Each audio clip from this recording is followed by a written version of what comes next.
नमस्कार दोस्तों। आज की कहानी है परशुराम ने कर्ण को श्राप क्यों दिया। चलिए शुरू करते हैं। कर्ण द्वापर युग के महान योद्धाओं में से एक थे, लेकिन उनको मिला श्राप उनकी मौत का कारण बन गया। कर्ण को उनके जीवन काल में 2 श्राप मिले थे। उन्हें पहला श्राप उनके गुरु भगवान परशुराम ने दिया था, जबकि दूसरा श्राप एक ब्राह्मण ने दिया।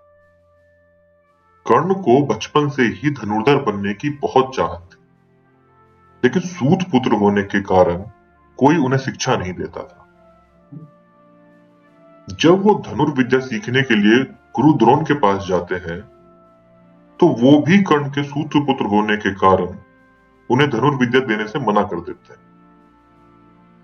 इससे कर्ण निराश होकर भगवान परशुराम के पास जाते हैं, लेकिन परशुराम भी सिर्फ ब्राह्मणों को ही विद्या देते थे।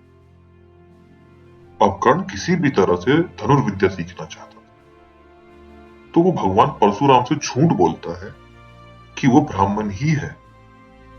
भगवान परशुराम भी कर्ण को ब्राह्मण समझकर उसे शिक्षा देने लगते हैं। जब कर्ण की शिक्षा खत्म होने वाली होती है, तब एक दिन उनके गुरु भगवान परशुराम दोपहर के समय कर्ण की जंघा पर सिर रखकर आराम कर रहे होते। थोड़े समय बाद वहां एक बिच्छू आता है, जो कर्ण के जंघा पर काट लेता है। अब कर्ण सोचता है कि अगर वो हिला या बिच्छू के हटाने की कोशिश की, तो गुरु परशुराम की नींद टूट जाएगी। इसीलिए वो बिच्छू को हटाने की बजाय उसे डंक मारने देता है। कर्ण काफी समय तक बिच्छू के डंक से होने वाले दर्द को सहता रहता है। फिर जब कुछ समय बाद परशुराम नींद से उठते हैं, तो वो देखते हैं कि कर्ण के जांघ से खून बह रहा है। ये देखकर भगवान परशुराम गुस्से में कहते हैं, इतनी सहनशीलता सिर्फ किसी क्षत्रिय में हो सकती है, और तुमने मुझसे झूठ बोलकर ज्ञान हासिल किया है।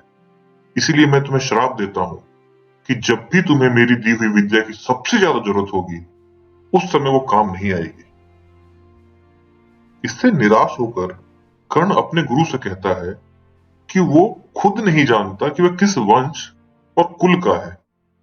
ऐसे में वो सारी बातें अपने गुरु परशुराम को बताते हैं।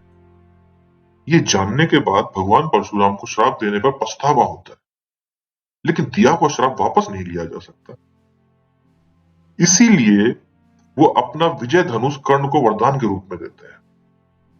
इसके बाद कर्ण भगवान परशुराम के आश्रम से विदा लेते हैं। अब इस घटना के कुछ वर्षों बाद एक दिन कर्ण जंगल में किसी अत्याचारी राक्षस का पीछे कर रहे होते हैं। वो राक्षस को निशाना बनाते हुए उसे मारने के लिए बाण चलाते हैं, लेकिन राक्षस अचानक गायब हो जाता है और बाण दलदल में फंसी एक गाय को लग जाता है।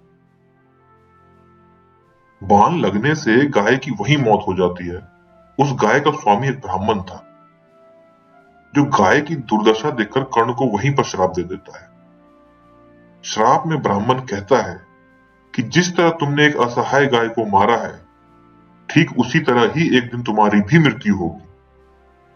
और आगे चलकर इन दोनों श्राप का प्रभाव महाभारत के युद्ध में नजर आया। युद्ध के दौरान कर्ण के रथ का पहिया दलदल में फंस जाता है, और जब कर्ण उसे निकालने के लिए रथ से उतरता है, तभी अर्जुन बाण चला देता है, जिससे कर्ण की मृत्यु हो जाती है। नमस्कार।